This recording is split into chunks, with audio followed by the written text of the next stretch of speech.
بسم الله الرحمن الرحيم وما يعلم جنود ربك إلا هو وما هي إلا ذكرى للبشر كلا والقمر والليل إذ أدبر والصبح إذا أسفر.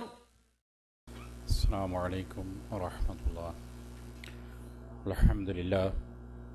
الحمد لله رب العالمين،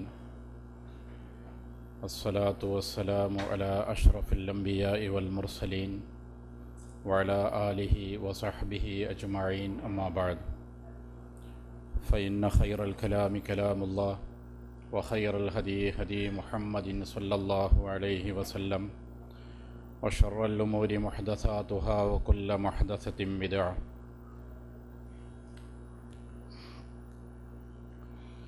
أعوذ بالله من الشيطان الرجيم. بسم الله الرحمن الرحيم. ولا تخزني يوم يبعثون يوم لا ينفع مال ولا بنون إلا من أتى الله بقلب سليم. ബഹുമാന്യ സഹോദരന്മാരെ, സഹോദരിമാരെ, വെള്ളിയാഴ്ചകൾ തോറും ഈ സായാഹ്ന സദസ്സ് മതവിജ്ഞാനം കൊണ്ട് ധന്യമാക്കുന്നവരാണ് നിങ്ങൾ. ഈ അവസരം നമ്മെക്കുറിച്ച് ആലോചിക്കുവാനുള്ള ഒരു വേദിയായിട്ടാണ് ഞാൻ ഉപയോഗപ്പെടുത്തുന്നത്. അള്ളാഹുവിൻ്റെ മഹത്തായ അനുഗ്രഹങ്ങൾ ധാരാളം അനുഭവിക്കുന്നവരാണ് നമ്മളൊക്കെ. സുഭിക്ഷതയും സൗകര്യങ്ങളും വിദ്യാഭ്യാസ യോഗ്യതകളുമെല്ലാം അള്ളാഹുവിൻ്റെ അനുഗ്രഹത്താൽ ലഭ്യമായ ഒരു ഘട്ടത്തിലാണ് നാം ഉള്ളത്. പലപ്പോഴും ആ അനുഗ്രഹങ്ങൾ വേണ്ടുവോളം തിരിച്ചറിയാൻ നമുക്ക് കഴിയാതെ പോകാം, പക്ഷേ നാം അനുഭവിക്കുന്നുണ്ട്. ഇതിൻ്റെ ഇടയിൽ സൗകര്യങ്ങളും ആസ്വാദനങ്ങളും മനുഷ്യജീവിതത്തിന് ധന്യത നൽകുമ്പോൾ ധന്യമായ ഒരു മനസ്സ് നമുക്ക് ആവശ്യമായി വരുന്നുണ്ട്. കൊള്ളാവുന്ന ഒരു വ്യക്തിയാകണം എന്നാഗ്രഹിക്കാത്തവർ ആരുമില്ല. സൽപ്പേര് ലഭിക്കണമെന്ന് ആഗ്രഹിക്കാത്തവരാരുമുണ്ടായിരിക്കില്ല. സാധാരണഗതിയിൽ ബിരുദാനന്തര ബിരുദമോ ജീവിത സൗകര്യങ്ങളോ അതേപോലെ സമാനമായ ഭൗതിക വിഭവങ്ങളോ ഉണ്ടായാൽ അവരെക്കുറിച്ച് നാം പറയും കൊള്ളാവുന്നവനാണ്. വിദ്യാഭ്യാസ യോഗ്യത, സ്ഥാനപദവികൾ, സാമ്പത്തിക ശേഷി ഇവയെല്ലാം ഒരടിസ്ഥാനമായി പരിഗണിച്ചുകൊണ്ട് കൊള്ളാവുന്ന വ്യക്തി എന്ന് നാം പറയും. അത്തരം വ്യക്തികളുമായി ബന്ധമുണ്ടാക്കുവാൻ താൽപ്പര്യം കാണിക്കും. ആ കുടുംബത്തിൽ നിന്ന് വിവാഹത്തിന് നമുക്ക് താൽപ്പര്യമുണ്ടാകും. പക്ഷേ ഇതിൻ്റെ അപ്പുറം ഇസ്ലാമികമായ ഒരു മാനം പ്രവാചകൻ സല്ലല്ലാഹു അലൈഹി വസല്ലം നമുക്ക് പഠിപ്പിച്ചു തരുന്നുണ്ട്. ആരാണ് കൊള്ളാവുന്ന വ്യക്തി എന്ന ചോദ്യത്തിന് പ്രവാചകൻ സല്ലല്ലാഹു അലൈഹി വസല്ലം നൽകിയിട്ടുള്ള ഒരു മറുപടി, അതാണ് ഇന്നത്തെ വിഷയത്തിൻ്റെ ആകത്തുക.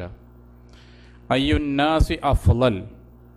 പ്രവാചകൻ സല്ലല്ലാഹു അലൈഹി വസല്ലം സദസ്സിനോട് ചോദിക്കുന്നു, ശ്രേഷ്ഠനായ വ്യക്തി ആരാണ്? സ്വഹാബത്തിൻ്റെ സാധാരണ പോലെ റസൂലുള്ളാഹി സ്വല്ലല്ലാഹു അലൈഹി വസല്ലമയിൽ നിന്ന് വിശദീകരണം അവർ ആഗ്രഹിക്കുന്നു. അല്ലാഹു വ റസൂലുഹു അഅലം. പ്രവാചകൻ സ്വല്ലല്ലാഹു അലൈഹി വസല്ലം വിശദീകരിച്ചു കൊടുത്തു, കുല്ലു മഹ്മൂമിൽ ഖൽബി സദൂഖുൽ ലിസാൻ. സത്യം പറയുന്ന നാവാണ് അവനുള്ളത്. ഭാഷ സത്യസന്ധമാണ്. അവൻ്റെ ആംഗ്യഭാഷയാണെങ്കിലും അത് സത്യസന്ധമാണ്. മഹ്മൂമുൽ ഖൽബ് കൂടിയാണ്. ഈ രണ്ട് ഗുണങ്ങൾ ഒത്തുചേർന്ന എല്ലാ വ്യക്തിയും ശ്രേഷ്ഠ മനുഷ്യനാണ്. സ്വഹാബത്തിന് വീണ്ടും വിശദീകരണം ആവശ്യമായി വന്നു. അതുകൊണ്ട് അവർ റസൂലുള്ളാഹി സ്വല്ലല്ലാഹു അലൈഹി വസല്ലമയോട് പറഞ്ഞു, അള്ളാഹുവിൻ്റെ റസൂലെ, സദൂഖുൽ ലിസാൻ ഞങ്ങൾക്കറിയുന്ന സംഗതിയാണ്, നമുക്കെല്ലാം കേൾക്കുമ്പോൾ മനസ്സിലാകുന്നൊരു ഭാഷയാണത്. മഹ്മൂമുൽ ഖൽബ്, അത് എന്താണ് അതുകൊണ്ട് വിവക്ഷ? റസൂലുള്ളാഹി സ്വല്ലല്ലാഹു അലൈഹി വസല്ലം നൽകിയത് ഹുവ തഖിയ്യുൻ നഖിയ്യു ലാ ഇസ്മ ഫീഹി വലാ ബഗിയ വലാ ഗില്ല വലാ ഹസദ. തഖിയ്യുൻ നഖിയ്യ്, തഖ്വയുള്ള വ്യക്തിയാണ്, തഖ്വ ബക്രിയാണ്. അള്ളാഹുവിൻ്റെ മഹത്വം മനസ്സിലാക്കുമ്പോൾ മനസ്സിൻ്റെ അന്തരാളത്തിൽ നിന്ന് ഉത്ഭൂതമാകുന്ന ഭയഭക്തി, ആ ഭക്തി മനസ്സിൽ രൂപപ്പെട്ട് വന്നാൽ പടച്ചവൻ്റെ ഏതൊരു കൽപ്പനയും അവൻ വിനീതമായി അനുസരിക്കും. അതാണ് തഖ്വ. സൂക്ഷ്മത എന്നോ ഭയഭക്തി എന്നോ മലയാളത്തിൽ നമുക്ക് പറയാം. അന്നഖിയ്യു, തെളിഞ്ഞതാണ്. ഒന്നുകൂടി പ്രവാചകൻ സ്വല്ലല്ലാഹു അലൈഹി വസല്ലം വിശദീകരിച്ചു, ലാ ഇസ്മ ഫീഹി വലാ ബഗിയ വലാ ഗില്ല വലാ ഹസദ. ആ മനസ്സിൻ്റെ പ്രതലങ്ങളിലോ അന്തരത്തിലോ കുറ്റമില്ല, പാപമില്ല, അക്രമ മനോഭാവമില്ല, ധിക്കാര ചിന്തയില്ല, അസൂയയോ പകയോ ഇല്ല. അങ്ങനെയുള്ള തെളിഞ്ഞ ഒരു മനസ്സാണ് അവനുള്ളത്. തഖ്വയുണ്ട്, മനസ്സിന് തെളിച്ചവുമുണ്ട്. നമ്മൾ നമസ്കാരത്തിൻ്റെ പ്രാരംഭത്തിൽ റബ്ബിനോട് പ്രാർത്ഥിക്കുന്നു, അല്ലാഹുമ്മ ബാഇദ് ബൈനി വബൈന ഖത്വായായ കമാ ബാഅത്ത ബൈനൽ മശ്രിഖി വൽ മഗ്രിബ് അല്ലാഹുമ്മ നഖ്നി മിൻ ഖത്വായായ കമാ യുനഖ്ഖ സൗബുൽ അബീദു മിനദ്ദനസ്. വെള്ളവസ്ത്രം അഴുക്കിൽ നിന്ന് ശുദ്ധീകരിക്കുന്നത് പോലെ എൻ്റെ മനസ്സിന് നഖാ, ശുദ്ധി നീ നൽകണമേ എന്ന് പ്രാർത്ഥിക്കാറുണ്ട്. മനുഷ്യൻ്റെ ഹൃദയം തൂവെള്ളയാണ്. അതിൻ്റെ പ്രതലത്തിൽ കറുത്ത പുള്ളികൾ വീഴുന്നത് പാപങ്ങൾ ചെയ്യുമ്പോഴാണ്. റസൂലുള്ളാഹി സ്വല്ലല്ലാഹു അലൈഹി വസല്ലം വിശദീകരിച്ചു, കല്ല ബൽ റാന അലാ ഖുലൂബിഹിം. ഹൃദയങ്ങൾക്ക് കറുത്ത പുള്ളികൾ വരുന്നു. ഓരോ പാപം ചെയ്യുമ്പോഴും തൂവെള്ളയായ ഹൃദയ പ്രതലത്തിൽ ഓരോ കറുത്ത പുള്ളികൾ വീഴുകയാണ്. അവസാനം അസ്ത്രമെടുത്ത് എയ്താൽ അതിൻ്റെ മുന തറക്കാൻ ഇടമില്ലാത്ത വിധം മനസ്സ് മുഴുവനും കറുത്തിരിക്കും. ആ കറുത്ത മനസ്സ് കടുത്തതായിത്തീരും. ഫഹിയ കൽ ഹിജാറ ഔ അഷദ്ദ ഖസ്വ. ഒരുപക്ഷേ പാറക്കല്ല് പോലെയുള്ള മനസ്സാകും. ആ മനസ്സിൽ നിന്ന് ആർദ്രതയുടെ, കാരുണ്യത്തിൻ്റെ, അനുകമ്പയുടെ, ഭക്തിയുടെ കണ്ണുനീരുണ്ടാവില്ല. അതിൻ്റെ നീരുറവകൾ ആ മനസ്സിൽ നിന്ന് ഉത്ഭവിക്കില്ല. ഔ അഷദ്ദു ഖസ്വ, പാറയേക്കാളും കടുത്ത മനസ്സായിരിക്കും. അത്തരം മനസ്സ് കടുത്തതാകുമ്പോൾ ഏത് ക്രൂരത ചെയ്താലും അവൻ്റെ മനസ്സിന് ആനന്ദമായിരിക്കും. ഈ രൂപത്തിലുള്ള മനസ്സിനെ സംബന്ധിച്ച് ഖുർആൻ നമുക്ക് പരിചയപ്പെടുത്തുന്നു. സൂചിപ്പിച്ചത്, ഒരു മനുഷ്യനെ വിലയിരുത്തുന്നത് ബാഹ്യമായ സ്വഭാവ പെരുമാറ്റങ്ങളിലൂടെയാണ്. അവൻ്റെ അന്തരാളത്തിലുള്ള മാനസികമായ അവസ്ഥകൾ വിലയിരുത്തിക്കൊണ്ടാണ്. ധാരാളം നമസ്കരിക്കുന്ന വ്യക്തികൾ നമ്മുടെ കൂട്ടത്തിലുണ്ട്. ഞാനും നിങ്ങളുമൊക്കെ ഒരുപാട് ഇബാദത്തുകൾ ചെയ്യാറുണ്ട്. അള്ളാഹു എല്ലാം സ്വീകരിക്കുമാറാകട്ടെ. ഇത്തരം ഇബാദത്തുകളെല്ലാം ചെയ്യുമ്പോൾ തന്നെ നമ്മുടെ മനസ്സ് പരിശുദ്ധമാക്കുവാനുള്ള ശ്രമങ്ങൾ നമ്മുടെ ഭാഗത്തുനിന്നുണ്ടാകണം. ഒരു സംഭവം ഞാൻ ഓർക്കുകയാണ്. റസൂൽ കരീം സ്വല്ലല്ലാഹു അലൈഹി വസല്ലം മദീന പള്ളിയിൽ ക്ലാസ് എടുത്തുകൊണ്ടിരിക്കുന്നു.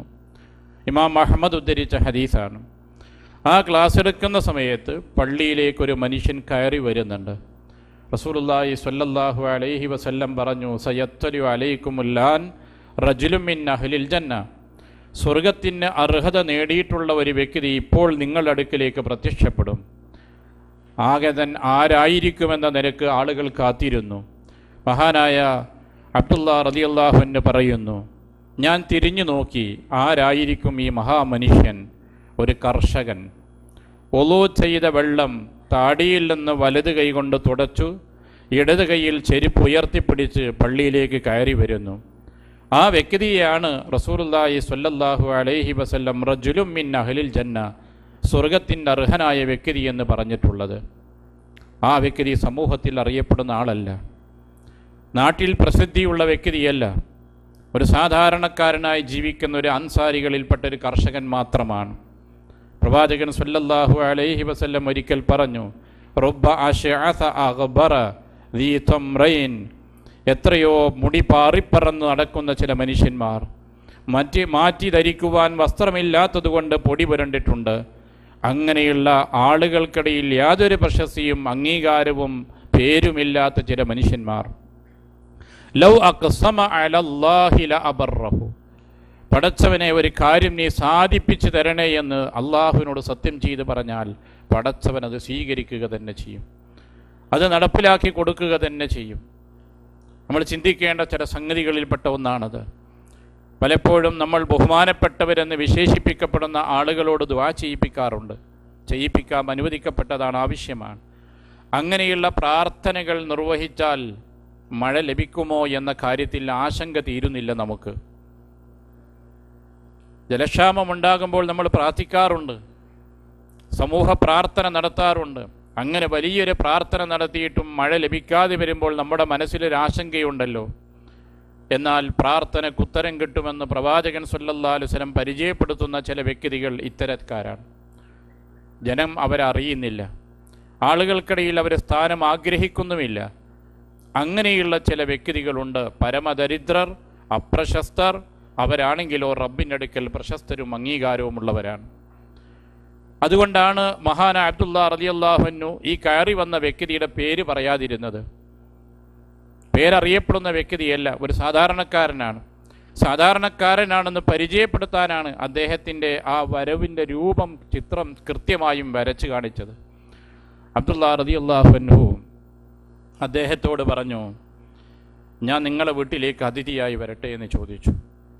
എന്തിനാണ്? നിങ്ങളെ കൂടെ വന്ന് കഴിയാൻ. അദ്ദേഹം പറഞ്ഞു, ഞാനൊരു പാവപ്പെട്ടവനാണ്, എൻ്റെ വീട്ടിലുള്ള സൗകര്യത്തിന് ജീവിക്കാം. കാരണം ഉമർ റളിയല്ലാഹുവിൻ്റെ മകനാണ് ഈ ചോദിക്കുന്നത്. അങ്ങനെ അബ്ദുല്ലാ റളിയല്ലാഹു അൻഹു അദ്ദേഹത്തിൻ്റെ വീട്ടിൽ അതിഥിയായി 3 ദിവസം താമസിച്ചു. അബ്ദുല്ലാ റളിയല്ലാഹുവിൻ്റെ മഹത്തായൊരു ലക്ഷ്യമുണ്ട്. അള്ളാഹുവിൻ്റെ റസൂലിന് ഒരു വ്യക്തിയെ സംബന്ധിച്ച് സ്വർഗാർഹനാണെന്ന് വഹി ലഭിക്കുക, ആ കാര്യം സമൂഹത്തെ അറിയിക്കുക. എന്തിനാ പ്രവാചകൻ അത് അറിയിക്കുന്നത്? അയാളിൽ നിന്ന് മുസ്ലിങ്ങൾക്ക് പഠിക്കുവാനുള്ളത് കൊണ്ടാണ്. അപ്പോൾ ഇദ്ദേഹത്തിൽ ഞങ്ങൾക്കില്ലാത്ത ഏതോ ഒരു സവിശേഷമായ കർമ്മമുണ്ട്, ഏതോ ഒരു മഹത്വത്തിൻ്റെ മാനദണ്ഡം അയാളുടെ ജീവിതത്തിലുണ്ട്.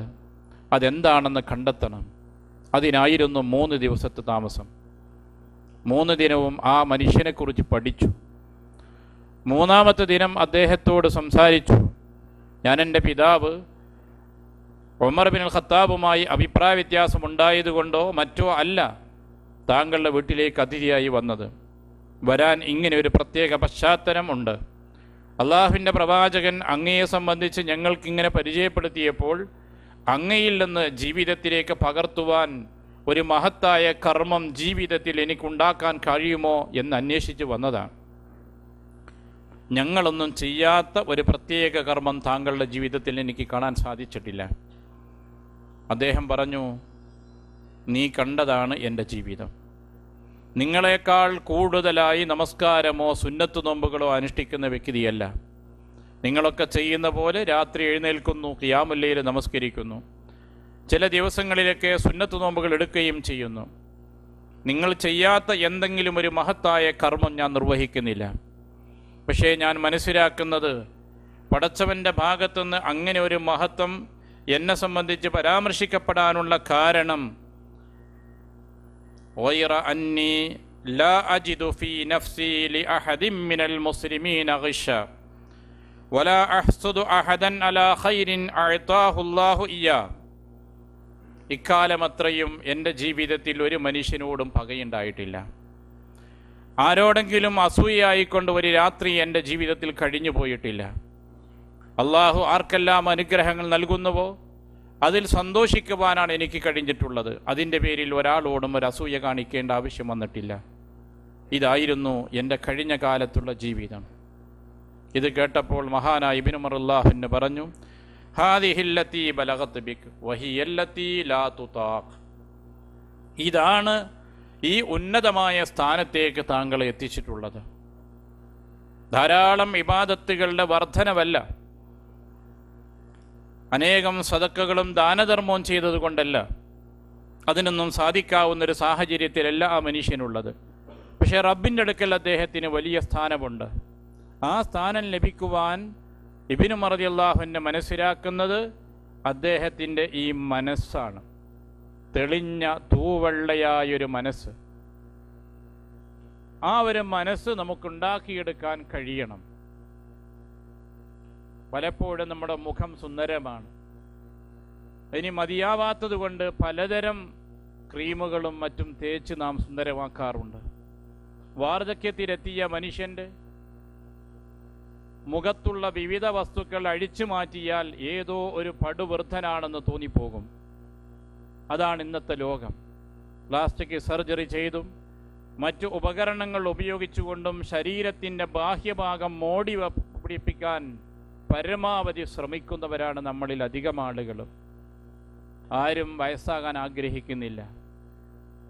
60 പിന്നിട്ടാലും 40ൻ്റെ പ്രായത്തിലെങ്കിലും നിൽക്കണമെന്ന് ആഗ്രഹിക്കുന്നവരാണ്. ഇതാണ് ഇന്നത്തെ ചിത്രം. പക്ഷേ മനസ്സാണ് പ്രധാനം. ആ മനസ്സിൻ്റെ പരിശുദ്ധിയെ സംബന്ധിച്ചുള്ളൊരു പരിശോധന നമ്മൾ നടത്താറുണ്ടോ? ആലോചിക്കാറുണ്ടോ? അസൂയയും പകയും വിദ്വേഷവും ഒക്കെ നിറഞ്ഞ ഒരു മനസ്സാണ് പല ആളുകൾക്കുമുള്ളത്. സൂക്ഷ്മമായി ഒരു സ്ക്രീനിൽ ആളുകളുടെ മനസ്സ് തെളിഞ്ഞ് കാണാനൊരു സൗകര്യം ഒരുപക്ഷെ സമീപഭാവിയിൽ ഉണ്ടായേക്കാം. ആ അവസരത്തിൽ സുന്ദരമായൊരു മനുഷ്യനെ ഇരുത്തി സ്ക്രീൻ പരിശോധിക്കാൻ അവസരം ലഭിച്ചാൽ അവിടെ ഇറങ്ങിത്തീരുന്നത് വിഷപ്പാമ്പുകളും തേറ്റപ്പല്ലുകൾ കൊണ്ട് രക്തം ഊറ്റിക്കുടിക്കുവാൻ തയ്യാറായി നിൽക്കുന്ന മൃഗീയത നിറഞ്ഞു നിൽക്കുന്ന ഒരു മനുഷ്യൻ്റെ ചിത്രമായിരിക്കുമോ പലരുടേതും? മുൻപല്ലുകൊണ്ട് പുഞ്ചിരിക്കുമ്പോൾ അണപ്പല്ലുകൊണ്ട് കടിച്ചമർത്തുന്ന വിദ്വേഷം നിറഞ്ഞിട്ടുള്ള ആളുകളെ നമുക്ക് കാണാൻ കഴിയും. അഭിനയിക്കുവാൻ മനുഷ്യനെ പോലെ പാടവമുള്ള മറ്റൊരൊന്നും ജന്തുലോകത്തില്ല. ഈ കാപട്യത്തിൻ്റെ ഒരു ലോകമാണ് നമുക്ക് കാണാൻ കഴിയുന്നത്. ഇതിൽ നിന്ന് നമ്മുടെ മനസ്സുകളെ പരിശുദ്ധമാക്കാൻ നല്ല ഒരു പരിശ്രമം ആവശ്യമുണ്ട്. സ്വന്തം മനസ്സിനെക്കുറിച്ച് ഒരാലോചന നമുക്കുണ്ടാകണം.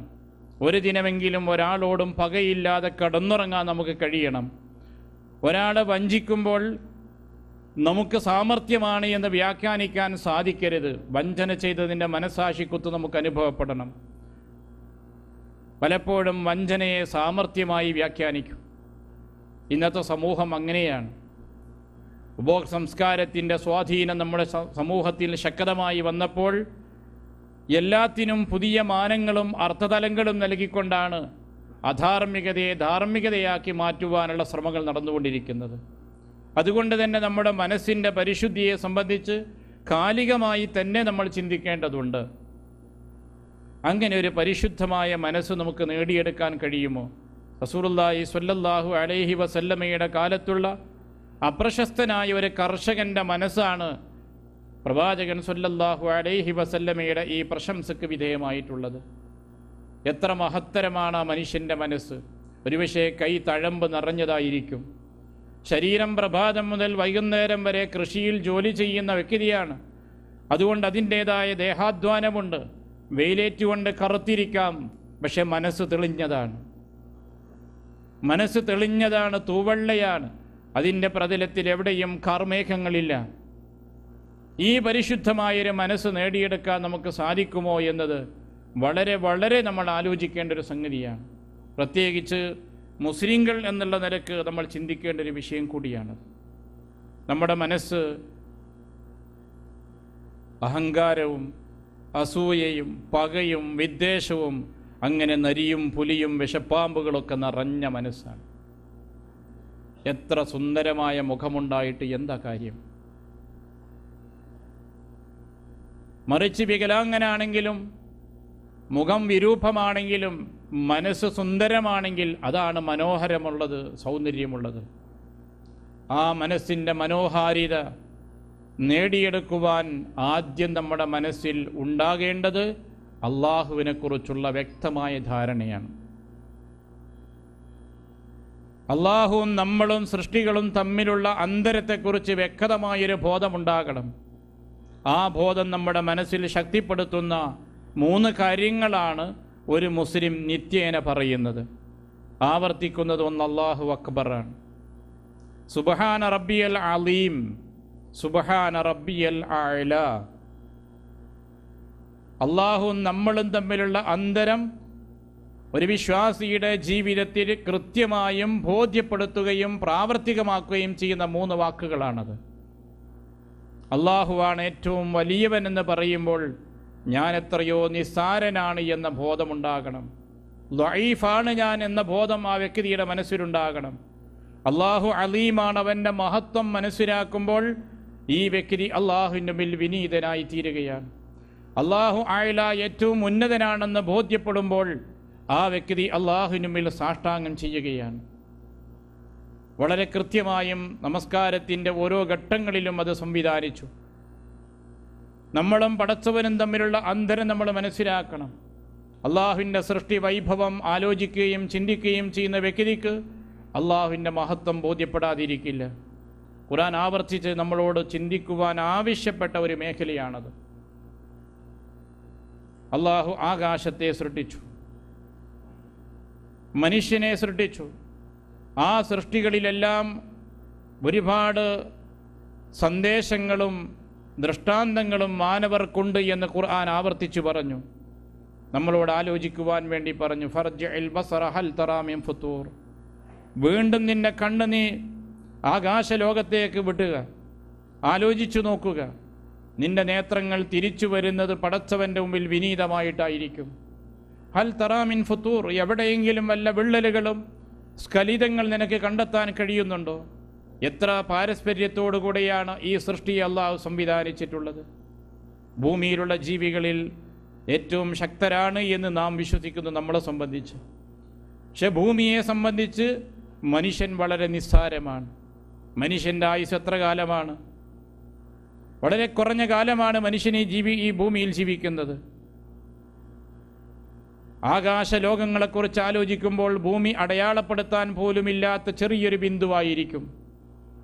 ഈ കാണുന്ന പ്രപഞ്ചമഖിലവും അള്ളാഹുവിൻ്റെ കുർസിയുമായി തുലനം ചെയ്യുമ്പോൾ വളരെ നിസ്സാരമാണ്. വസിയ കുർസിയുഹു സ്സമാവാതു വൽ അർള്. ആകാശഭൂമികൾക്കേക്കാൾ വിശാലമാണ് കുർസി. നമ്മുടെ സങ്കല്പങ്ങൾക്ക് അതീതമായ ഒരു സൃഷ്ടിയാണ് കുർസി എന്നർത്ഥം. ചെറിയൊരു കലാസൃഷ്ടി നിർവഹിച്ചു കഴിഞ്ഞാൽ കലാകാരൻ്റെ മഹത്വം നമ്മൾ ആലോചിക്കാറുണ്ട്, നമ്മൾ പ്രശംസിക്കാറുണ്ട്, അവാർഡ് കൊടുക്കാറുണ്ട്, അന്വേഷിക്കാറുണ്ട് ആരാണ് ഈ കല സൃഷ്ടിച്ചത് എന്ന്.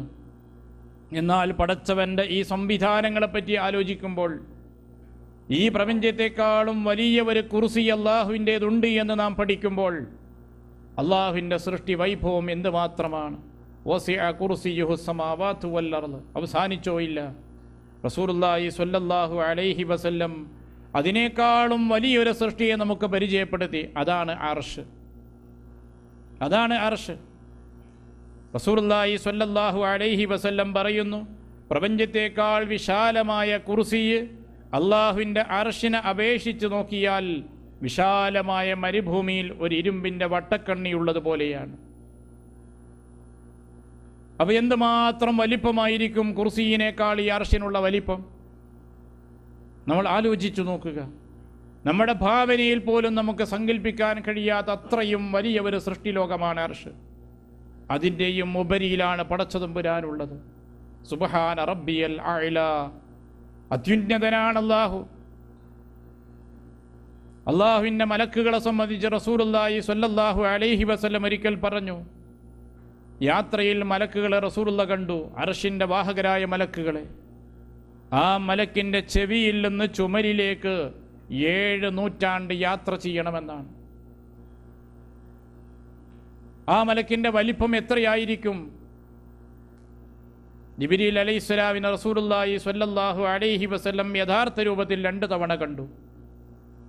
കണ്ടതെങ്ങനെയാണ്? ആകാശ ചക്രവാളം നിറഞ്ഞു നിൽക്കുന്ന 600 ചിറകുള്ള ഒരു സൃഷ്ടി. അങ്ങനെ ലക്ഷക്കണക്കിന് കോടിക്കണക്കിന് നമ്മുടെ സങ്കല്പങ്ങൾക്ക് അതീതമായ സൃഷ്ടിലോകമാണ് മലക്കുകൾ. ആകാശത്ത് ഒരു ചാണിടമുണ്ടോ അവിടെ ഒരു മലക്കുണ്ട്. അത്രമാത്രം മലക്കിൻ്റെ സ്പർശമുണ്ടെന്നാണ് പ്രവാചകൻ സല്ലല്ലാഹു അലൈഹി വസല്ലം വിശദീകരിച്ചിട്ടുള്ളത്. അപ്പോൾ അള്ളാഹുവിൻ്റെ സൃഷ്ടി വൈഭവം എത്രയാണ്!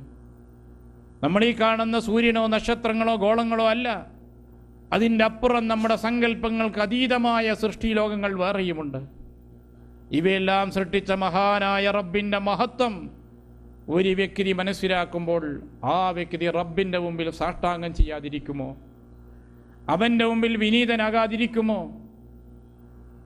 ആ വിനയഭാവമാണ് അല്ലാഹു അക്ബർ എന്ന് പറയുമ്പോൾ, സുബ്ഹാന റബ്ബിയൽ അലീം എന്ന് പറയുമ്പോൾ, സുബ്ഹാന റബ്ബിയൽ അഅ്ല എന്ന് പറയുമ്പോൾ. തൗഹീദുണ്ടോ, ഈമാനുണ്ടോ, മനസ്സ് വിനീതമായി തീരും. ആ മനസ്സിന് അഹങ്കരിക്കാൻ കഴിയില്ല. ആ മനസ്സിന് പകവെച്ച് ജീവിക്കാൻ സാധ്യമല്ല. തൻ്റെ ജീവനും മരണവുമെല്ലാം റബ്ബിൻ്റെ കയ്യിലാണെന്ന് മനസ്സിലാക്കുന്ന വിശ്വാസി ജീവിതകാലത്ത് നന്മകൾ നിറഞ്ഞൊരു മനസ്സുമായി കഴിയാനാണ് ആഗ്രഹിക്കുന്നത്. കൈ നിറയെ പണമില്ലെങ്കിലും, ജീവിതത്തിൽ വിഭവങ്ങളും സൗകര്യങ്ങളും കൊട്ടാരങ്ങളും ഇരുനില കെട്ടിടങ്ങളും ഇല്ലെങ്കിലും, മനസ്സ് പരിശുദ്ധമായി കഴിയാൻ തെളിഞ്ഞൊരു മനസ്സിൻ്റെ ഉടമയാകാനാണ് ആഗ്രഹിക്കുന്നത്. അതാണൊരു മുഅ്മിനായ മനുഷ്യൻ. അതുകൊണ്ട് മനസ്സിൻ്റെ പരിശുദ്ധിക്ക് ആദ്യമേ വേണ്ടത് അള്ളാഹുവിനെ സംബന്ധിച്ചുള്ള വ്യക്തമായൊരു ധാരണയാണ് ഉണ്ടാകേണ്ടത്. മാലക്കും ലാ തർജൂന ലില്ലാഹി വഖാറ വഖദ് ഖലഖകും അത്വാറ. അള്ളാഹു നിങ്ങളെ ഘട്ടങ്ങളായി സൃഷ്ടിച്ചിട്ടില്ലേ? നിങ്ങളുടെ സ്വന്തം സൃഷ്ടിയെ സംബന്ധിച്ചുള്ള ആലോചന ഒരു മനുഷ്യൻ്റെ മനസ്സിൽ വേണ്ടുവോളമുണ്ടായാൽ, നമുക്കറിയാം സയൻസ് പുരോഗതി പ്രാപിച്ച കാലമാണ്.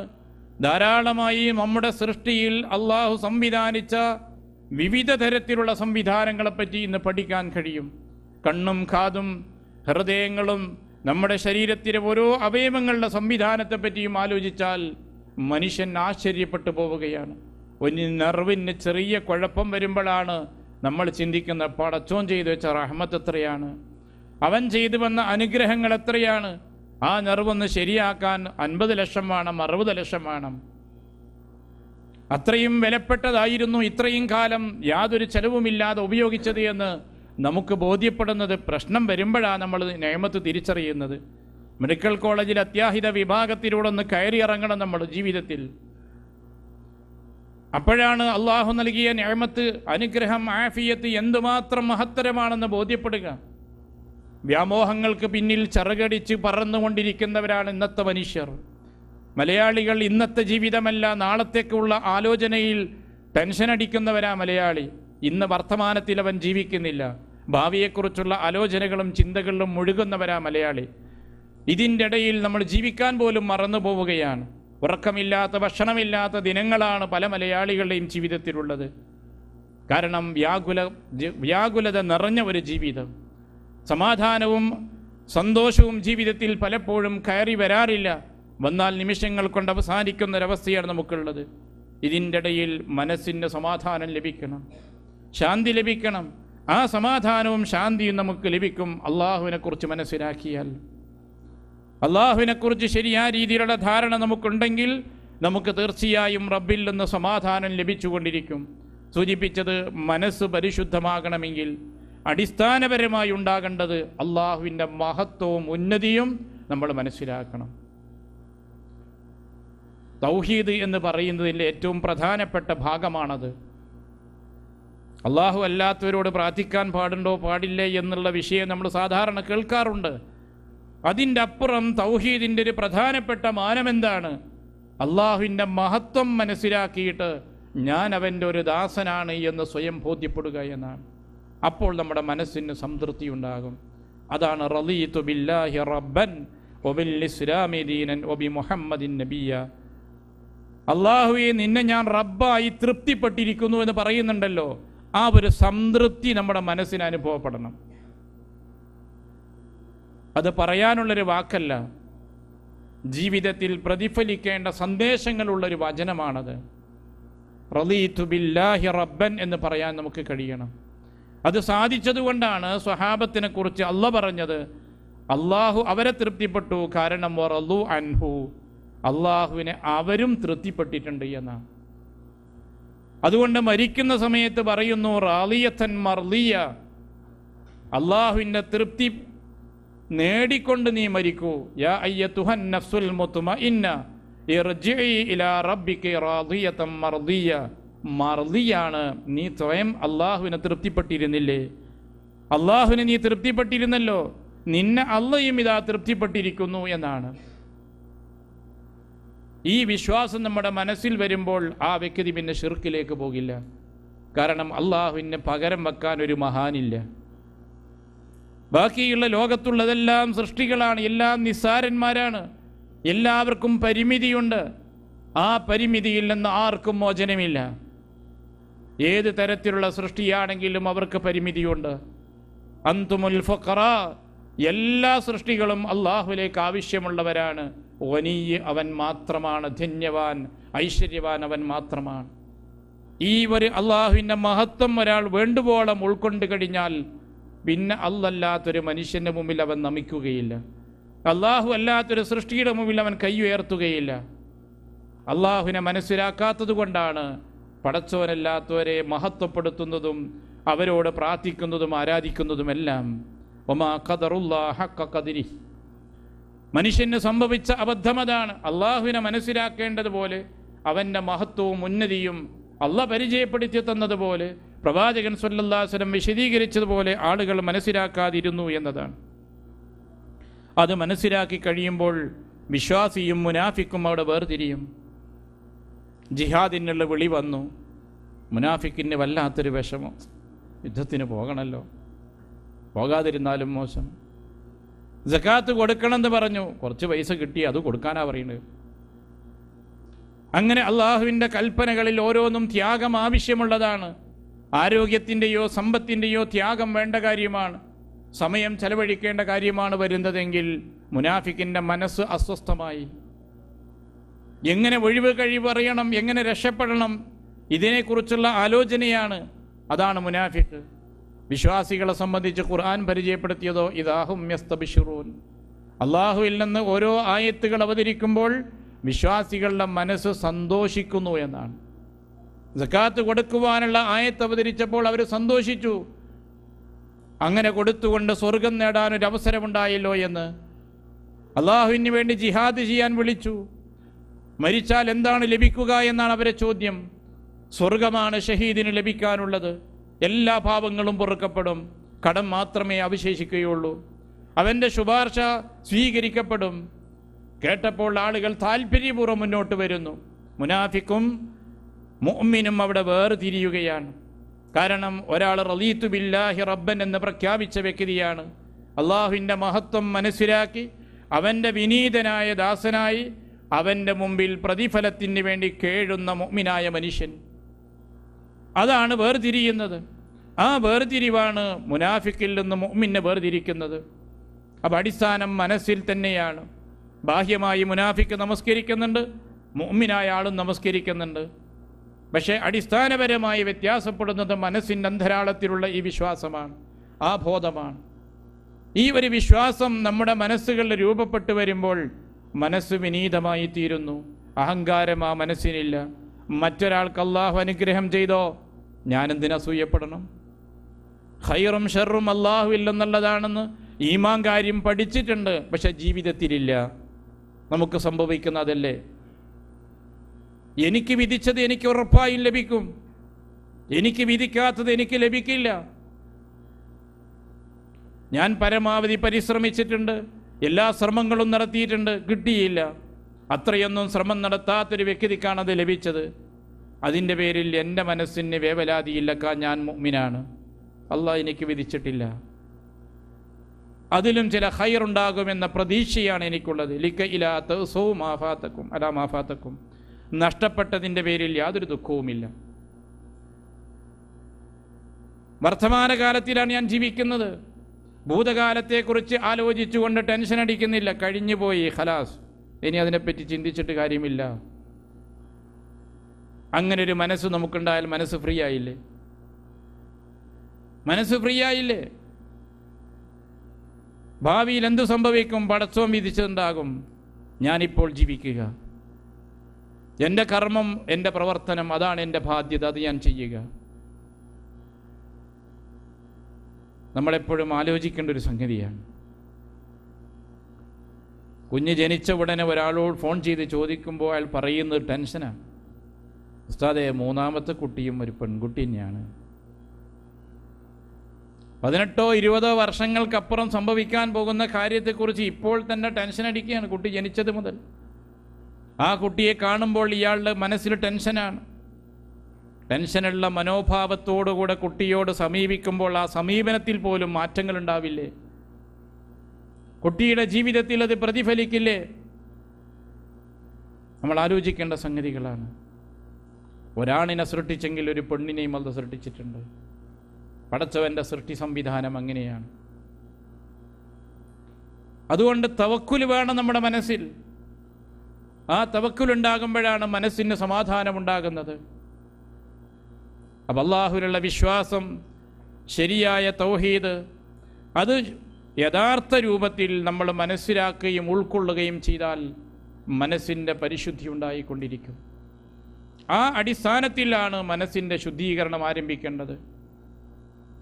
മഹാനായ ഖലീഫ ഉമർ റളിയല്ലാഹു അൻഹു അദ്ദേഹത്തിൻ്റെ അടുക്കൽ ഒരു അമുസ്ലിമിനെ ഹാജരാക്കിയിട്ടുണ്ട്. ഒരു മുസ്ലിമിന് സംരക്ഷണം വാഗ്ദത്തം ചെയ്തു. അങ്ങനെ അദ്ദേഹം കീഴടങ്ങിയ ശേഷം ആ മുസ്ലിമിനെ വധിച്ചു. ആ ഘാതകനെയാണ് തൻ്റെ മുമ്പിൽ ഹാജരാക്കിയിട്ടുള്ളത്. കേസ് പറഞ്ഞിട്ടുള്ളത് മരണപ്പെട്ട വ്യക്തിയുടെ സഹോദരനാണ്. ഖലീഫ വിചാരണ ചെയ്തു. താങ്കൾ അഭയം നൽകുമെന്ന് പ്രഖ്യാപിക്കുകയും കീഴടങ്ങിയ ശേഷം വധിക്കുകയും ചെയ്തിട്ടുണ്ട്. കുറ്റം നിഷേധിക്കുന്നില്ല. അപ്പോൾ അദ്ദേഹം ഖലീഫയോട് പറഞ്ഞു, ശിക്ഷ നടപ്പിലാക്കുന്നതിന് മുമ്പ് എനിക്കൊരു അഭ്യർത്ഥനയുണ്ട്. ഞാൻ നന്നായി ദാഹിച്ചിട്ടുണ്ട്, എനിക്ക് ദാഹജലം തരണം. ഖലീഫ കൊടുക്കാൻ വേണ്ടി പറഞ്ഞു. ആ ദാഹജലം കയ്യിൽ പിടിച്ചുകൊണ്ട് ഇദ്ദേഹം ചോദിച്ചു, ഇത് കുടിക്കുന്നതിൻ്റെ തീരുന്നതിന് മുമ്പ് എന്നിൽ നിങ്ങൾ ശിക്ഷ നടപ്പിലാക്കുമോ? ഇല്ല. ആ വെള്ളം കുടിച്ചില്ല, അത് കളഞ്ഞു. ഖലീഫ പറഞ്ഞു, നിന്നെ ശിക്ഷിക്കുമെന്ന്. അയാൾ പറഞ്ഞു, എന്നെ ശിക്ഷിക്കാൻ പറ്റുമോ? ഞാൻ വാക്ക് ലംഘിച്ചതിൻ്റെ പേരിലാണ് എന്നെ നിങ്ങളിവിടെ ശിക്ഷിക്കാൻ വിധിച്ചിട്ടുള്ളത്. നിങ്ങൾ എനിക്ക് തന്ന വാക്കെന്താണ്? ഇത് കുടിക്കുന്നതിന് മുമ്പ് എന്നെ വധിക്കില്ല എന്നല്ലേ? അപ്പോൾ ഖലീഫ പറഞ്ഞു, അങ്ങനെ തന്ത്രം സ്വീകരിച്ചാൽ പറ്റില്ല. അടുത്തിരിക്കുന്ന വ്യക്തി പറഞ്ഞു, അല്ലയോ അമീറുൽ മുഅ്മിനീൻ, താങ്കൾ വാക്ക് പറഞ്ഞ സ്ഥിതിക്ക് അത് പാലിക്കുകയാണ് വേണ്ടത്. അയാൾ കുതന്ത്രമാണ് ഉദ്ദേശിച്ചതെങ്കിലും ചെയ്യേണ്ടത് അങ്ങനെയാണ്. ഖലീഫ ആലോചിച്ചിരുന്നു. ആ മനുഷ്യന് ശിക്ഷയിൽ നിന്ന് ഇളവ് കൊടുത്തു. കാരണം ഈ സംസാരിച്ച വ്യക്തി വധിക്കപ്പെട്ട വ്യക്തിയുടെ സഹോദരനാണ്. അവിടെ വെച്ചുകൊണ്ട് ഈ അമുസ്ലിം സാക്ഷ്യവാക്യം പ്രഖ്യാപിച്ചുകൊണ്ട് ഇസ്ലാം മതം സ്വീകരിച്ചു. എന്നിട്ട് അദ്ദേഹം പറഞ്ഞു, അല്ലയോ ഖലീഫ, നിങ്ങളുടെ സമ്പാദ്യം കണ്ടുകൊണ്ടല്ല ഞാൻ ഈ വാക്കുച്ചരിച്ചത്. ഈ ഇരിക്കുന്ന മനുഷ്യൻ്റെ മനസ്സിൻ്റെ പരിവർത്തനം, ഇസ്ലാം ഉണ്ടാക്കിയ ആ പരിവർത്തനം എന്നെ പരിവർത്തിപ്പിച്ചതാണ്. കാരണം വധിക്കപ്പെട്ടവൻ്റെ സഹോദരനാണ് ഖലീഫയോട് ആവശ്യപ്പെടുന്നത് ഈ വാക്ക് പാലിക്കണമെന്നുള്ളത്. ഏതൊരു മനുഷ്യൻ്റെയും മനസ്സിൽ പകയും വിദ്വേഷവും നിറയുന്ന ഒരു സന്ദർഭമാണത്. പ്രതികാര വാഞ്ച ശക്തിപ്പെടുന്ന സന്ദർഭമാണ്. ആ സന്ദർഭത്തിലാണ് വിചാരണ വേദിയിൽ ഈ മനുഷ്യൻ വാക്ക് പാലിച്ചുകൊണ്ട് മാപ്പ് കൊടുക്കണമെന്ന് പറയുന്നത്. നമ്മൾ ആലോചിക്കുക, എങ്ങനെയാണ് ഇത്തരം മനസ്സ് ആ സമൂഹത്തിൽ വളർന്നു വന്നത്? ഇത് ഒരൊറ്റപ്പെട്ട അനുഭവമല്ല. ഇതുപോലുള്ള ഒരുപാട് മനസ്സിൻ്റെ ഉടമകളെ നമുക്ക് ആ സമൂഹത്തിൽ കാണാൻ സാധിക്കുന്നുണ്ട്. മഹാനായ അഹ്മദ് ബിൻ ഹംബൽ റഹിമഹുല്ല വളരെ പ്രശസ്തനായൊരു പണ്ഡിതനാണ്. ഇമാം അഹ്ലുസ് സുന്ന എന്ന പേരിൽ അദ്ദേഹം അറിയപ്പെടുന്നത്. മുഅ്തസില ഭരണകാലം ശക്തമായിരുന്നൊരു ഘട്ടമായിരുന്നു. അബ്ബാസി ഖിലാഫത്തിൻ്റെ 1-ാം ഘട്ടത്തിൻ്റെ അവസാന ഭാഗം. അന്ന് പുതിയൊരു വാദമായി സമൂഹത്തിൽ ഇറങ്ങിത്തിരിച്ചു. ഖുർആൻ സൃഷ്ടിയാണോ അല്ലയോ എന്ന്. മഹാനായ അഹ്മദ് ഹംബലിൻ്റെ അഭിപ്രായമാണ് അന്ന് മുസ്ലിം ലോകം കാത്തിരുന്നത്. അദ്ദേഹം പറഞ്ഞു, ഖുർആൻ അള്ളാഹുവിൻ്റെ കലാമാണ്. അതുകൊണ്ട് തന്നെ ഖുർആൻ സൃഷ്ടിയല്ല. അഊദു ബികലിമാത്തില്ലാഹി തമ്മാതി മിൻ ശർരി മാ ഖലഖ്. സമ്പൂർണ്ണമായ വചനങ്ങൾ മുഖേന പടച്ചവനെ നിന്നോട് ഞാൻ അഭയം തേടുന്നു എന്ന് പ്രാർത്ഥിക്കാൻ മുസ്ലിങ്ങൾ പഠിപ്പിക്കപ്പെട്ടിട്ടുണ്ട്. സൃഷ്ടിയാണെങ്കിൽ ആ സൃഷ്ടി മുഖേന അഭയം തേടാൻ പാടില്ലല്ലോ. അപ്പം അതുകൊണ്ട് തന്നെ അള്ളാഹുവിൻ്റെ കലാമാണ്, അള്ളാഹുവിൻ്റെ കലിമത്താണ് ഖുർആൻ. അത് സൃഷ്ടിയല്ല എന്ന് അദ്ദേഹം പറഞ്ഞു. ഭരണാധികാരിയും ഭരണത്തിൽ സ്വാധീനവുമുണ്ടായിരുന്ന മുഅ്തസിലി പണ്ഡിതന്മാർ ശക്തമായി രംഗത്ത് വന്നതിൻ്റെ പരിണിത ഫലം ചരിത്രം സുദീർഘമാണ്. ഇമാം അഹ്മദ് ഹംബൽ ജയിലിലടക്കപ്പെട്ടു. ചില പണ്ഡിതന്മാരെല്ലാം വധിക്കപ്പെട്ടു. അഹ്മദ് ഹംബൽ ഈ വാദത്തിൽ നിന്ന് പിന്മാറാത്തതിൻ്റെ പേരിൽ ചാട്ടവാറടി പ്രഖ്യാപിച്ചു. പിന്നീട് മുത്തവക്കിൽ എന്ന് പറയുന്ന അബ്ബാസി ഖലീഫ അധികാരത്തിൽ വന്നു. അദ്ദേഹം അഹ്ലുസുന്നത്ത് വൽ ജമാഅത്തിൻ്റെ ആശയമുള്ള ആളാണ്. അദ്ദേഹം ഇമാം അഹ്മദ് ഹംബലിനെ ജയിലിൽ നിന്ന് വിട്ടയച്ചു. അങ്ങനെ ജയിലിൽ നിന്ന് വിട്ടയച്ച ശേഷം അദ്ദേഹം വീണ്ടും പഴയ പോലെ ആളുകൾക്ക് മതപഠന ക്ലാസുകൾ നടത്തിക്കൊണ്ടിരിക്കുന്നു. ഒരു ദിനം അദ്ദേഹത്തിൻ്റെ സദസ്സിലേക്ക് ഒരു വ്യക്തി കയറി വന്നു. അഹ്മദ് ഹംബലിൻ്റെ മുമ്പിൽ ഇരുന്നു കൊണ്ട് അങ്ങ് കരഞ്ഞു. ആ മനുഷ്യൻ എന്തിനാ കരയുന്നതെന്ന് അറിയുന്നില്ല. അദ്ദേഹം പറഞ്ഞു, ഞാൻ പോലീസ് ഓഫീസറായിരുന്നു. നിങ്ങളെ ചാട്ടവാർ അടിയടിക്കാൻ ഭരണാധികാരി വിധിച്ചപ്പോൾ അത് എണ്ണേണ്ട ഉത്തരവാദിത്വം എനിക്കായിരുന്നു. ആ ഒരു ക്രൂരമായ പ്രവർത്തനത്തിന് ഞാനെന്ന് നിങ്ങൾക്ക് ആ പ്രവർത്തനത്തിന് കൂട്ടുനിൽക്കേണ്ടി വന്നുപോയൊരു വ്യക്തിയാണ് ഞാൻ. അങ്ങ് എന്നോട് മാപ്പാക്കണം. പരലോകത്തേക്ക് പോകാൻ എനിക്ക് പ്രയാസമുണ്ട്. അങ്ങനെ മാപ്പാക്കിയില്ലെങ്കിൽ ഞാൻ എങ്ങനെയാണ് രക്ഷപ്പെടുക? മഹാനായ അഹ്മദ് ഹംബൽ റഹിമഹുല്ല പറഞ്ഞത്, അബൂ ഇസ്ഹാഖും താങ്കളും എന്നെ ചാട്ടവാറ് കൊണ്ട് അടിച്ചിട്ടുള്ള വ്യക്തിയും അതിനുത്തരവിട്ട പോലീസ് മേധാവിയും ഒന്നും എൻ്റെ മനസ്സിലില്ല. അവരോടൊന്നും ഒരു പകയോ ആലോചനയോ എനിക്കില്ല.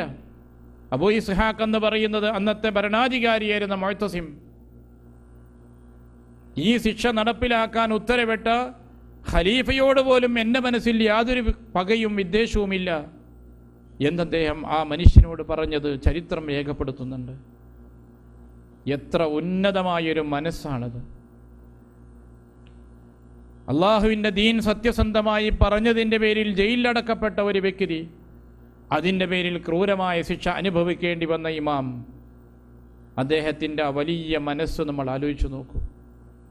നമ്മളിൽ പലരും എന്താ പറയൽ? സ്വത്തോഹരി വെക്കുമ്പോൾ അതിർത്തി തർക്കം.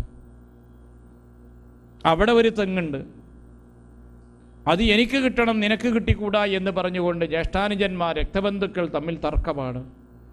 ആ തർക്കം മൂർജിക്കുന്നു. ഒരു ചാൺ സ്ഥലത്തിന് വേണ്ടിയാണ് ഏക്കർ കണക്കിന് ഭൂമിയുണ്ടെങ്കിലും രണ്ടുപേരും തർക്കിക്കുന്നത്. അവസാനം ജ്യേഷ്ഠനോ അനുജനോ മരിച്ചപ്പോൾ അനുജനില്ല, ജ്യേഷ്ഠനില്ല. ബാക്കി ഇനി പരലോകത്ത് വെച്ച് വരച്ചു വാങ്ങുമെന്നാണ് പറയുന്നത്. ഇങ്ങനെ വിട്ടുവീഴ്ചയില്ലാത്ത ദുരഭിമാനം നിറഞ്ഞ മനസ്സ് നമുക്കുണ്ടാകാൻ പറ്റുമോ? അതൊരു ഈമാനുള്ള മനുഷ്യൻ്റെ മനസ്സാണോ? നമ്മുടെ മനസ്സിനെ നാം ശുദ്ധീകരിക്കേണ്ടതില്ലേ?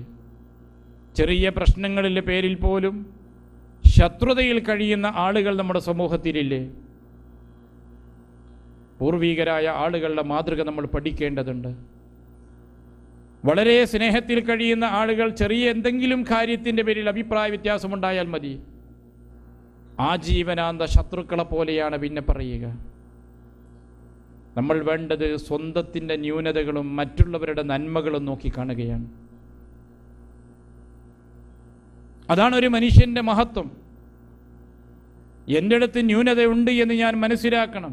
മഹാനായ അബൂബക്കർ റളിയല്ലാഹു അൻഹുവിനെ കുറിച്ച് പ്രശംസിച്ച് പറഞ്ഞപ്പോൾ അദ്ദേഹം പടച്ചവനോട് പറയുന്നൊരു വാക്കുണ്ട്, അല്ലാഹുവേ, എൻ്റെ ബാഹ്യമായ ജീവിതമേ ഇവർക്കറിയുള്ളൂ. അത് കണ്ടിട്ടാണ് ഈ ആളുകൾ പറയുന്നത്. പക്ഷെ അതിനേക്കാൾ ഉപരി എൻ്റെ രഹസ്യം അറിയുന്നവൻ നീയാണ്. ആ രഹസ്യത്തിലുള്ള പാപങ്ങളെക്കുറിച്ച്, തെറ്റുകളെക്കുറിച്ച് നിന്നോട് ഞാൻ മാപ്പ് ചോദിക്കുന്നു എന്നാണ്. അതാണ് മഹാമനുഷ്യൻ. പലപ്പോഴും ഇന്ന് നമ്മുടെ സമൂഹത്തിൻ്റെ അളവുകോൽ തലതിരിച്ചു വെച്ചു. സ്വന്തത്തെക്കുറിച്ച് നമുക്ക് മഹത്വമാണ്, ഞാൻ കൊള്ളാവുന്നവനാണ്, എൻ്റെ സ്വഭാവമൊക്കെ പെർഫെക്റ്റാണ്, ഞാൻ 100%. എന്നാൽ മറ്റുള്ളവരോ ആരും എന്നോടൊപ്പം എത്തുന്നില്ല. അവരിലെല്ലാം ന്യൂനതകൾ ഓരോന്നോരോന്നായി തേടിപ്പിടിച്ച് കണ്ടെത്തുന്നു. മതപണ്ഡിതന്മാർ പോലും ഈ ദുഷിച്ച സ്വഭാവത്തിൽ നിന്ന് മാറ്റമില്ല എന്നത് ഖേദകരമാണ്. സ്വന്തത്തെ മഹത്വപ്പെടുത്തുകയും മറ്റുള്ളവരെ ഇകഴ്ത്തുകയും ചെയ്യാൻ വേണ്ടി ന്യൂനതകൾ തേടിപ്പിടിച്ച് മാല പോലെ കോർത്തിണക്കി അവതരിപ്പിക്കുകയാണ്. ഒരു വിഷയം 10, 15, 50 വർഷക്കാലത്തെ പാപങ്ങൾ ചേർത്ത് വെക്കുമ്പോൾ ഒരു വലിയ പർവ്വതം പോലെയായിത്തീരാം. അള്ളാഹു മാപ്പ് കൊടുത്താലും മാപ്പ് കൊടുക്കില്ലെന്ന് പറയുന്നൊരു മനോഭാവം നമുക്കുണ്ടാകാൻ പറ്റുമോ? ഒരു മനുഷ്യൻ തെറ്റ് ചെയ്തു, അയാൾ അള്ളാഹുവിനോട് തൗബ ചെയ്തു, കഴിഞ്ഞു വിഷയം അവിടെ അവസാനിച്ചില്ലേ? പിന്നെ നമ്മളെന്തിനത് കൊണ്ട് നടക്കണം? അയാൾ പണ്ടിങ്ങനെയായിരുന്നു, ഇയാൾ പണ്ടിങ്ങനെയായിരുന്നു, എന്തിന് പറയണം, എന്തിന് പരിചയപ്പെടുത്തണം? അതിൻ്റെ ആവശ്യം എന്താണ്? വളരെ വ്യക്തവും കൃത്യവുമായ മസ്ലഹത്തുണ്ടെങ്കിൽ മാത്രമാണ് ഒരു മനുഷ്യൻ്റെ കുറ്റങ്ങൾ നമുക്ക് പറയാൻ ഇസ്ലാം അനുവദിക്കുന്നത്. അതും കൃത്യമായ അതിർവരമ്പുകളിൽ അളവുകോൽ വെച്ചുകൊണ്ടാണ്. ഒരു ഹദീസ് സഹീഹാണോ അല്ലയോ എന്ന് പരിശോധിക്കാൻ ആ ഹദീസിൻ്റെ നിവേദകന്മാരെക്കുറിച്ച് പഠിക്കണം. വളരെ കൃത്യമായി പറയും. നിങ്ങൾ ശ്രദ്ധിച്ചു നോക്കൂ, ഹദീസ് പണ്ഡിതന്മാർ പറയുമ്പോൾ സദൂഖുൻ, ആൾ സത്യസന്ധനാണ്, പക്ഷെ ഓർമ്മപ്പിശകുള്ളതുകൊണ്ട് വാക്കിൽ പഴു വരാറുണ്ട്. അത്രയും സൂക്ഷ്മതയോടുകൂടിയാണത് പറയുന്നത്. കാരണം ഹദീസിൻ്റെ കാര്യമായതുകൊണ്ടാണ്. പലപ്പോഴും ഇങ്ങനെ യാതൊരു മസ്ലഹത്തുമില്ലാതെ മറ്റുള്ളവരുടെ ന്യൂനതകൾ തേടി നടക്കുകയും പറയുകയും ചെയ്യുന്നതിന് നമുക്കൊരു മനസ്സിന് സന്തോഷം തോന്നുന്നുവോ? അങ്ങനെയുള്ള ആൾക്ക് എന്തെങ്കിലും ഒരു പതനം വന്നാൽ നമ്മുടെ മനസ്സിന് വല്ലാത്തൊരു വിശാലത. നമ്മൾ പറയും ചെയ്യും. ചില ആൾക്കാർ, പടച്ചോനെ പണ്ടത്തെ പോലെയൊന്നും അല്ല കേട്ടോ, ഒപ്പം തന്നെ കൊടുത്ത്. നമ്മുടെ മനസ്സിന് സന്തോഷം തോന്നുകയാണ്. ഷമാഅത്തുൽ അഅദാ, അല്ലാഹുവിൻ്റെ റസൂല് നമ്മളോട് പ്രാർത്ഥിക്കാൻ പറഞ്ഞ കാര്യമാണത്. ശത്രുവിന് സന്തോഷം നൽകുന്നൊരവസ്ഥ വരാതിരിക്കാൻ നമ്മളോട് ദുആ ചെയ്യണമെന്ന് പഠിപ്പിച്ചിട്ടുണ്ട്. എന്നിട്ട് അത് ദുആ ചെയ്യും ചെയ്യാൻ നമ്മൾ തന്നെ ആ കാര്യത്തിൽ ചെന്നപ്പെടും ചെയ്യുന്നു. എങ്ങനെ ഈ വൈരുദ്ധ്യം നമ്മുടെ ജീവിതത്തിൽ വരുന്നു? മഹാനായ ഇമാം ഷാഫി റഹിമഹുല്ലയും യൂനുസ് സദഫി റഹിമഹുല്ലയും തമ്മിലൊരു സംവാദമൊക്കെ പണ്ടുണ്ട്. മതപരമായ വിഷയത്തിൽ അഭിപ്രായ വ്യത്യാസങ്ങൾ, ചില വിഷയങ്ങളൊക്കെ ഉണ്ടാകും. വീക്ഷണ വ്യത്യാസങ്ങൾ സ്വാഭാവികമായി മനുഷ്യർക്കുണ്ടാകും. റസൂൽ സല്ലല്ലാഹു അലൈഹി വസല്ലമയുടെ കാലത്തും ചില വിഷയങ്ങൾ വന്നിട്ടുണ്ട്. അന്ന് ചോദിക്കാനും പറയാനും തീരുമാനം പറയാനും സാധിക്കുമായിരുന്നു എന്ന് മാത്രം. പിൽക്കാലത്താകുമ്പോൾ പണ്ഡിതന്മാർക്കിടയിൽ അതുണ്ടാകും. താൻ പറയുന്ന വീക്ഷണമല്ലാത്തത് ആര് പറഞ്ഞാലും അവരൊക്കെ ശത്രുവാണെന്ന് കാണാൻ പാടില്ല. അവരുടെ വീക്ഷണത്തിനും ചിലപ്പോൾ ശരിയുണ്ടാകാമല്ലോ എന്ന് ചിന്തിക്കണം. ഇമാം ഷാഫി റഹ്മത്തുള്ളാഹി പറയുന്നു, ഞാൻ ഏതൊരു സംവാദ സ്റ്റേജിലേക്ക് കയറുമ്പോഴും ചിന്തിച്ചിരുന്നത് ഞാൻ എടുത്തിട്ടുള്ള തീരുമാനത്തിൽ, അഭിപ്രായത്തിൽ തെറ്റുവരാനും എൻ്റെ എതിർവശത്തുള്ള പണ്ഡിതൻ്റെ അടുത്ത് ഹക്കുണ്ടാകാനും സാധ്യതയുണ്ട്. ആ സത്യം തേടിക്കൊണ്ടാണ് ആ സംവാദത്തിൽ പങ്കെടുക്കുന്നത്. ഒരിക്കൽ യൂനുസ് സദഫി റഹ്മത്തുള്ളാഹിയും ഷാഫി ഇമാമും തമ്മിൽ സംവാദം നടന്നു. രണ്ടുപേരും അവരുടെ തെളിവുകളും വീക്ഷണങ്ങളും അവതരിപ്പിച്ചു. ഒരു തീരുമാനത്തിലെത്താൻ രണ്ടാക്കും സാധിച്ചില്ല. അങ്ങനെ വന്ന് അവസാനം ഇറങ്ങിപ്പോകുന്ന സമയത്ത് മഹാനായ ഷാഫി റഹ്മത്തുള്ളാഹി പറയുന്നു, യാ അബാ മൂസ, യൂനുസ് സദഫിയെ വിളിച്ചുകൊണ്ട് പറയുകയാണ്, മസലയിൽ നമുക്ക് യോജിക്കാൻ സാധിച്ചിട്ടില്ലെങ്കിലും നമ്മൾ രണ്ടുപേരും ഇഖ്വാനാണ്, സഹോദരങ്ങളാണ്, അത് മറക്കരുതിട്ടോ എന്ന്.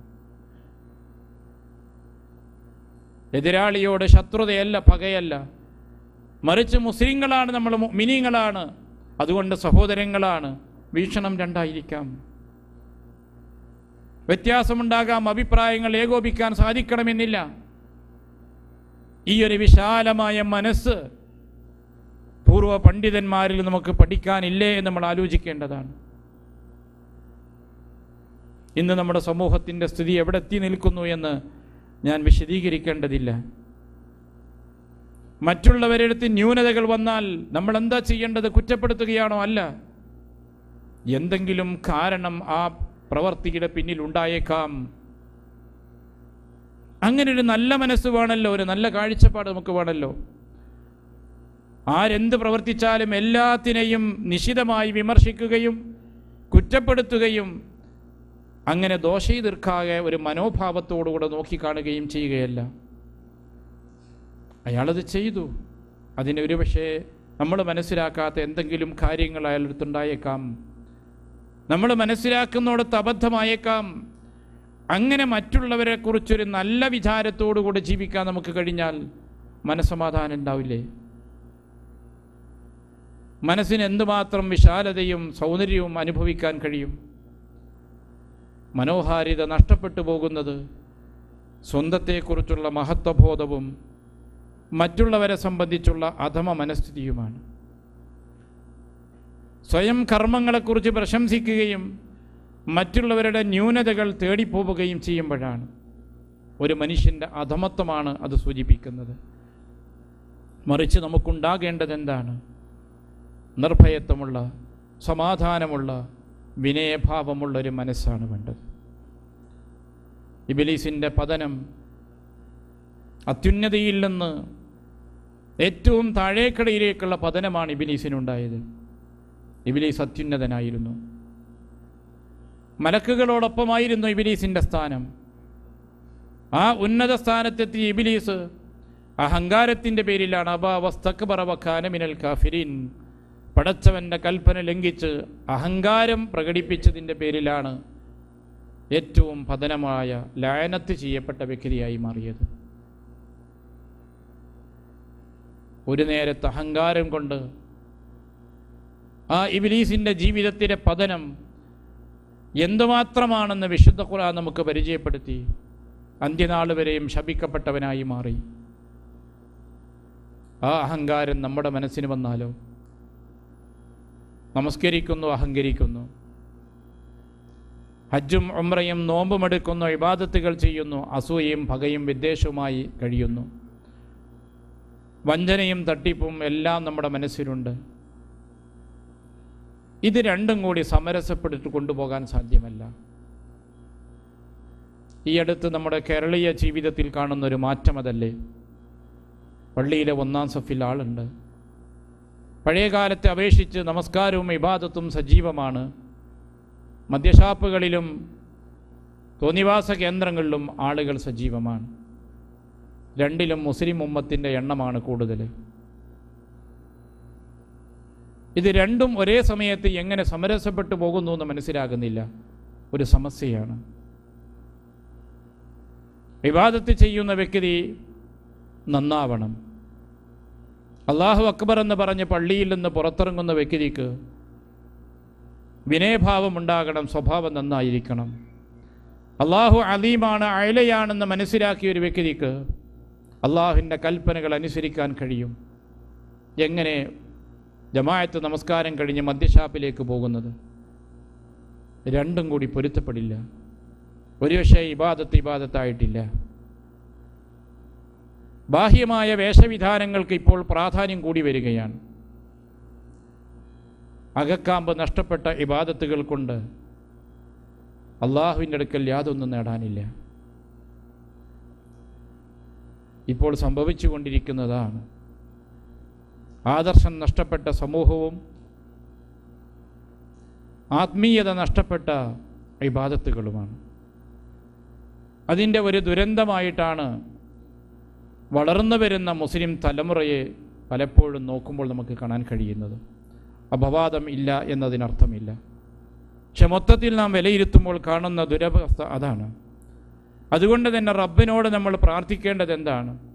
മഹാനായ ഇബ്നു അബ്ബാസ് റളിയല്ലാഹു അൻഹു അദ്ദേഹം പ്രാർത്ഥിച്ചൊരു കാര്യമുണ്ട് രാത്രി നമസ്കാരത്തിൽ. അല്ലാഹുമ്മ ജഅൽ ഫീ ഖൽബി നൂറ, അല്ലാഹുവേ എൻ്റെ മനസ്സിൽ നീ വെളിച്ചം നൽകണമേ എന്നാണ്. ഖൽബിൽ വെളിച്ചമാണ്, നൂറ് വേണം. അല്ലാഹു നൂറുസ് സമാവാതി വൽ അർള്, ആ പ്രകാശം ചുമർമാടത്തിലുണ്ട്. അതിനുപയോഗിക്കുന്ന എണ്ണ സ്വയം തിളങ്ങുന്നതാണ്. കറപുരളാത്തൊരു കുപ്പിയും അതിൻ്റെ ഉള്ളിലുള്ള വെളിച്ചവും എന്തുമാത്രം തിളക്കമുണ്ടാകുമോ, നിഴലില്ലാതിരിക്കുമോ, അതുപോലെയാണ് ഒരു മുസ്ലിമിൻ്റെ ഹൃദയം. ആ കുപ്പി പോലെ തെളിഞ്ഞതാണ്, എവിടെയും കറ പുരണ്ടിട്ടില്ല. അതിൻ്റെ ഉള്ളിൽ ഈമാനാകുന്ന സെയ്ത്തെണ്ണയാണ് തിളങ്ങിക്കൊണ്ടിരിക്കുന്നത്. ആ എണ്ണക്ക് തിളക്കമുണ്ട്. അതൊരു മുഅ്മിനിൻ്റെ മനസ്സിൻ്റെ ഉള്ളിലായപ്പോൾ ഒന്നുകൂടി തിളക്കമേറിയിട്ടുണ്ട്. ആ തിളക്കമുള്ള മനസ്സ് അല്ലാഹുമ്മ ജഅൽ ഫീ ഖൽബി നൂറ, എൻ്റെ മനസ്സിന് നീ പ്രകാശം നൽകണമേ എന്നാണ്. ഈ പ്രകാശം നിറഞ്ഞ മനസ്സിൻ്റെ കർമ്മങ്ങൾ അത് സംശുദ്ധമായിരിക്കും. പ്രവാചകൻ സല്ലല്ലാഹു അലൈഹി വസല്ലം സഹാബത്തിനോട് പറഞ്ഞു, വരാനിരിക്കുന്ന കാലഘട്ടത്തിൽ തൗഹീദ് പഠിച്ച ആളുകൾ സൂക്ഷിക്കേണ്ട ഒരു ശിർക്കുണ്ട് എന്ന്. സൈനുൽ ആബിദീൻ, വളരെ പ്രസിദ്ധനായ ഒരു പണ്ഡിതൻ, അദ്ദേഹം മരണപ്പെട്ടു. അദ്ദേഹത്തിൻ്റെ മയ്യത്ത് കുളിപ്പിക്കുകയാണ്.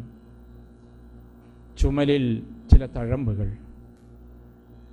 മഹാനായ പണ്ഡിതൻ്റെ ചുമലിൽ എന്തിൻ്റെ തഴമ്പാണത്? മയ്യത്ത് കുളിപ്പിച്ച കുടുംബത്തിൽപ്പെട്ട ആളുകൾക്കെല്ലാം സംശയം. അലി റളിയല്ലാഹുവിൻ്റെ പൗത്രന്മാരിൽപ്പെട്ട ആ മഹാനായ പണ്ഡിതൻ്റെ മയ്യത്ത് കുളിപ്പിച്ച ആളുകൾ ഈ ആശങ്ക പങ്കുവച്ചു. ഏതാനും മാസങ്ങൾ പിന്നിട്ടപ്പോൾ ഗ്രാമത്തിൽ നിന്ന് ഒരു സംഘം ആളുകൾ പട്ടണത്തിലേക്ക് വന്നു. ഭക്ഷണവും വസ്ത്രവും തേടിക്കൊണ്ടാണ് വന്നത്.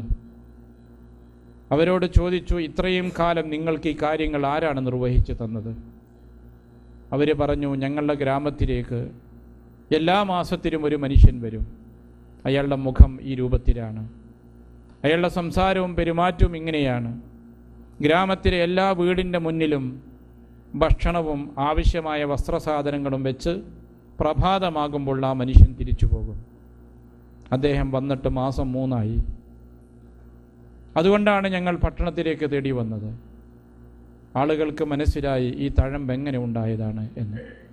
വർഷങ്ങളായി മഹാനായ ആ പണ്ഡിതൻ രാത്രികാലങ്ങളിൽ ഭക്ഷണ പദാർത്ഥങ്ങളുമായി ഒട്ടകക്കൂട്ടങ്ങളുമായി ഈ ഗ്രാമത്തിലേക്ക് പോകുന്നു. അവർക്ക് വേണ്ടി സേവനം ചെയ്യുന്നു. നാട്ടുകാർ ആ കാര്യത്തെക്കുറിച്ച് മനസ്സിലാക്കുന്നത് മയ്യത്ത് കുളിപ്പിച്ചതിൻ്റെ ശേഷമാണ്. നമ്മൾ കർമ്മങ്ങൾ ചെയ്യുന്നുണ്ട്. നോട്ടീസ് അടിക്കുമെന്ന് പറഞ്ഞാൽ 0 എണ്ണം കൂടും. നോട്ടീസ് അടിക്കില്ല, പള്ളിയിൽ തൂക്കില്ല, ആരും അറിയില്ലെന്ന് പറഞ്ഞാൽ 0 മുമ്പിൽ 1 ഉണ്ടാവില്ല. ഇതല്ലല്ലോ മുസ്ലിമിൻ്റെ ലോകം. മുസ്ലിമിൻ്റെ മനസ്സ് ദാനം ചെയ്യുമ്പോൾ, കൊടുക്കുമ്പോൾ, സഹായിക്കുമ്പോൾ അവൻ ചിന്തിക്കുന്നത് പടച്ചവൻ്റെ പ്രതിഫലമാണ്, അള്ളാഹു നൽകിയ അനുഗ്രഹത്തിൻ്റെ പ്രതിഫലമാണ്. പടച്ചവനോടുള്ള കടപ്പാടാണ്, നന്ദിയാണ്. ലാ നുരീദു മിൻകും ജസാഅൻ വലാ ശുക്കൂറ. പ്രതിഫലം ആഗ്രഹിക്കുന്നില്ല, പേരും പ്രശസ്തിയും ഉദ്ദേശിക്കുന്നില്ല. അത്തരത്തിലുള്ള സേവനമാണ് ഉദ്ദേശിക്കുന്നത്. ആളുകളിൽ നിന്ന് പ്രശംസ ലഭിക്കണം, അവാർഡ് വേണം, അംഗീകാരം വേണമെന്ന് ആഗ്രഹിക്കുമ്പോൾ നമ്മുടെ കർമ്മങ്ങൾക്കെല്ലാം പുഴുക്കുത്ത് ബാധിച്ചു, അല്ല ക്യാൻസർ തന്നെ ബാധിച്ചു. കർമ്മങ്ങൾ നിഷ്ഫലമായി തീർന്നു. പരലോകത്തേക്ക് ചെല്ലുമ്പോൾ ഒന്നും അവശേഷിക്കുന്നില്ല. ആദ്യ വിചാരണ നേരിടുന്ന 3 മനുഷ്യന്മാരെ റസൂലുള്ളാഹി സ്വല്ലല്ലാഹു അലൈഹി വസല്ലം പരിചയപ്പെടുത്തി. ഒന്ന് പണ്ഡിതനാണ്, അറിയപ്പെടുന്ന പണ്ഡിതൻ. മറ്റൊന്ന് യുദ്ധത്തിൽ ഷഹീദായ വ്യക്തി. മൂന്നാമത്തെ നാട്ടിൽ പ്രസിദ്ധനായ ഔദാര്യവാൻ. 3 വ്യക്തികളെയും അള്ളാഹു വിളിച്ച് ചോദ്യം ചെയ്യുന്നു. ആ പണ്ഡിതനോട് ചോദിക്കും, നിനക്ക് ഞാൻ ഖുർആൻ ധാരാളമായി പഠിപ്പിച്ചു തന്നല്ലോ, നീ എന്ത് ചെയ്തു? പടച്ചവനെ, ഞാൻ ആളുകൾക്ക് പറഞ്ഞു കൊടുത്തു, ഉപദേശിച്ചു കൊടുത്തു, ഒരുപാട് പഠിപ്പിച്ചു, എല്ലാം നിനക്ക് വേണ്ടി ചെയ്തു. ഇല്ല, എനിക്ക് വേണ്ടി ഒന്നും ചെയ്തില്ല. പേരിനും പ്രശസ്തിക്കും വേണ്ടി നീ ചെയ്തു, അത് നിനക്കവിടെ ലഭിച്ചു. ഫസുഹിബ അലാ വജീഹി. ആ പണ്ഡിതനെ മുഖം കുത്തി വീഴ്ത്തി നരകത്തിലേക്ക് വലിച്ചു കൊണ്ടുപോകാൻ പടച്ചവൻ്റെ കൽപ്പന നടപ്പിലാക്കപ്പെടുന്നു. ഔദാര്യവാനോട് ചോദിക്കുമ്പോൾ, അല്ലാഹു, നീ എനിക്ക് ധാരാളം സമ്പത്ത് തന്നു, ഞാനത് ഉദാരമായി ആളുകൾക്ക് കൊടുത്തു, എല്ലാം നിനക്ക് വേണ്ടി നീ ചെയ്ത അനുഗ്രഹത്തിന് നന്ദി രേഖപ്പെടുത്തിക്കൊണ്ടാണെന്ന് പറയുമ്പോൾ പടച്ചവൻ പറയും, അല്ല, ജനങ്ങൾക്കിടയിൽ പേരിന് വേണ്ടി ചെയ്തു, ആളുകൾക്കിടയിൽ നീ പ്രസിദ്ധനായിട്ടുണ്ട്, ജനങ്ങൾ നിനക്കത് നൽകിയിട്ടുണ്ട്. അദ്ദേഹത്തെ നരകത്തിലേക്ക് കൊണ്ടുപോവുകയാണ്. യുദ്ധത്തിൽ മരണപ്പെട്ട വ്യക്തിയോട് അല്ലാഹു ചോദിക്കുന്നു, നിനക്ക് ആരോഗ്യം തന്നു, കായിക ശേഷി തന്നു, നീ എന്ത് ചെയ്തു?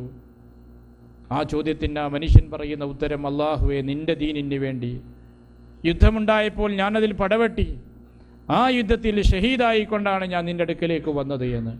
അല്ലാഹ് പറയുന്നു, എനിക്ക് വേണ്ടി നീ രക്തസാക്ഷിയായിട്ടില്ല. ധീരപരാക്രമിയായി അറിയപ്പെടാൻ വേണ്ടി നീ യുദ്ധത്തിൽ പോരാട്ടം നടത്തുകയും വധിക്കപ്പെടുകയും ചെയ്തു. അവനെയും നരകത്തിലേക്ക് കൊണ്ടുപോകുന്നു. നമ്മളിലുള്ള ഓരോ വ്യക്തിയെയാണ് അള്ളാഹുവിൻ്റെ പ്രവാചകൻ ഈ ഉദാഹരണത്തിൽ സൂചിപ്പിച്ചത്. നമ്മുടെ കൂട്ടത്തിൽ പണ്ഡിതന്മാരുണ്ട്, ഉദാരമായി സേവനം ചെയ്യുന്ന സമ്പന്നരുണ്ട്, സമൂഹത്തിന് വേണ്ടി ഖിദ്മത്ത് ചെയ്യുന്ന ആളുകളുണ്ട്. പത്രത്തിൽ വരും ഫോട്ടോയിൽ മുഖം കാണിക്കാൻ വേണ്ടി തിരക്കുന്നത് കണ്ടില്ലേ ചില ആളുകൾ.